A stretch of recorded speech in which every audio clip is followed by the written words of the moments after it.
अस्सलाम वालेकुम दोस्तों, welcome back to my YouTube channel. दोस्तों आज के इस वीडियो में आपके साथ शेयर करने वाला हूं कि कैसे गौतम अडानी की स्टॉक मार्केट में वापसी हो रही है। सुप्रीम कोर्ट की तरफ से गौतम अडानी को क्लीन चिट दे दिया गया है और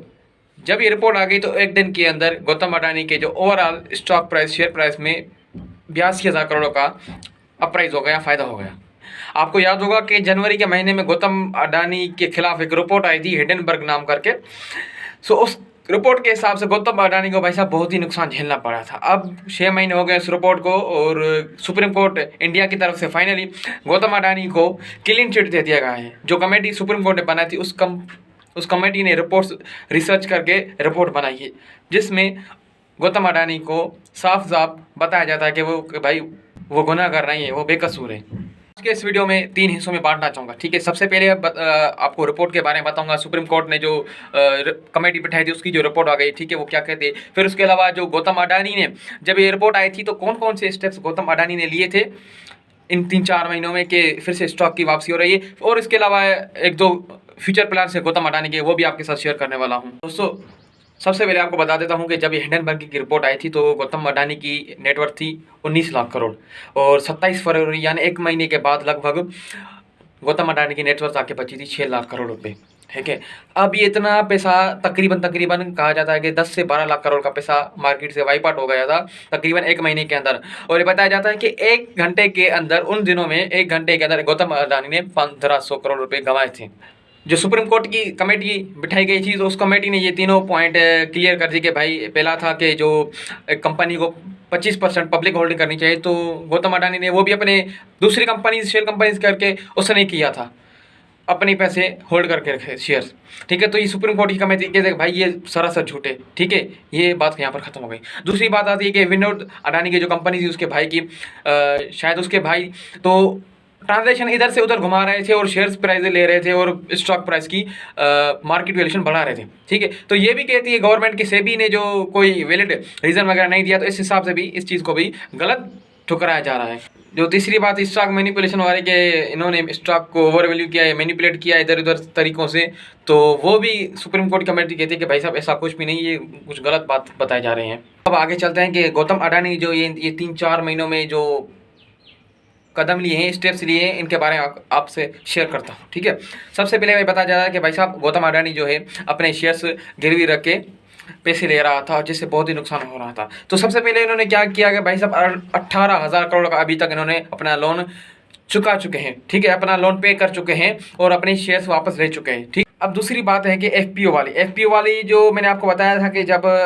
जनवरी के महीने में ये रिपोर्ट आ रही थी कि 20,000 करोड़ का एफपीओ ला रहे थे और कुछ लोगों ने सब्सक्राइब कर दिया था, लेकिन गुडविल के तहत गौतम अडानी ने वापस कर दिया और इस मार्केट में बहुत ही अच्छा जस्टर गया कि भाई साहब 20,000 करोड़ का जो इतना एफपीओ इधर से बंदा के पास एक रिपोर्ट भी आ गई,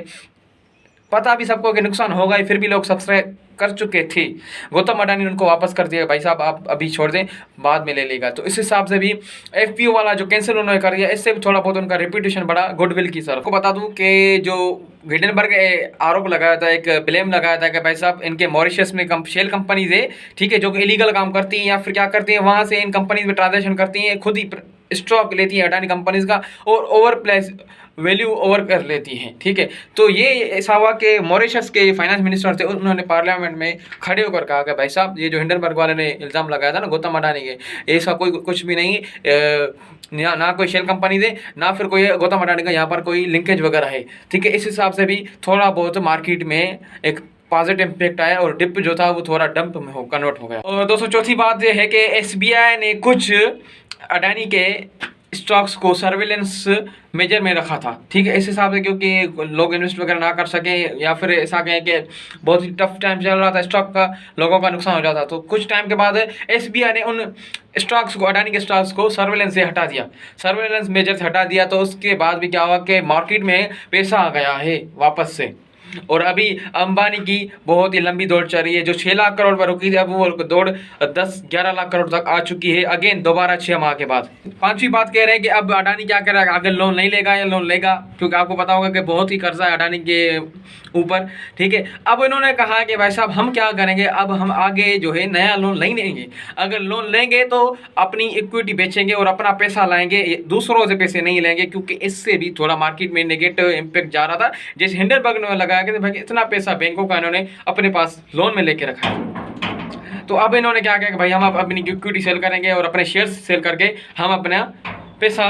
रेज करेंगे। इस हिसाब से वो GQ पार्टनर्स के पास गए थे और उनसे 1.8 बिलियन डॉलर्स रेज किए और उनके शेयर अपने बेच दिए थे। ये जो मार्केट में वापसी आ रही है अडानी के स्टॉक्स में, एक यहाँ पर एक हिडन सीक्रेट बताया जाता है कि मार्च के क्वार्टर में LIC कंपनी जो है उन्होंने भी 3.5 लाख से ज़्यादा के शेयर्स अडानी स्टॉक में ले रखे थे।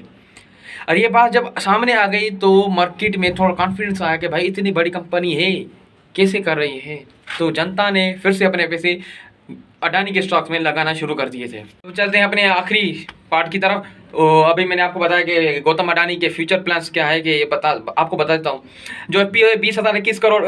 20,000 करोड़ का लाया जा रहा था जनवरी के महीने में, अब वो FPO को 21,000 करोड़ करके लाया जाएगा वापस कुछ ही महीनों के अंदर, ठीक है। दूसरा कि इन्होंने 40,000 करोड़ के कैपेक्स ले रखे हैं, ठीक है, जो अडानी पोर्ट से या फिर अडानी ट्रांसमिशन में काम आने वाले हैं। और उसके अलावा अभी अडानी ने बहुत ही बड़ा कदम लिया है कि वो भाई किसी से कर्जा नहीं लेंगे, बात बहुत बड़ी आ गई है, तो अब अपनी इक्विटी अपने शेयर सेल करके वहाँ से पैसा रेज करेंगे। तो ये ओवरऑल वीडियो था आपको बताने का कि भाई साहब गौतम अडानी अब आप मार्केट में वापस आ चुके हैं।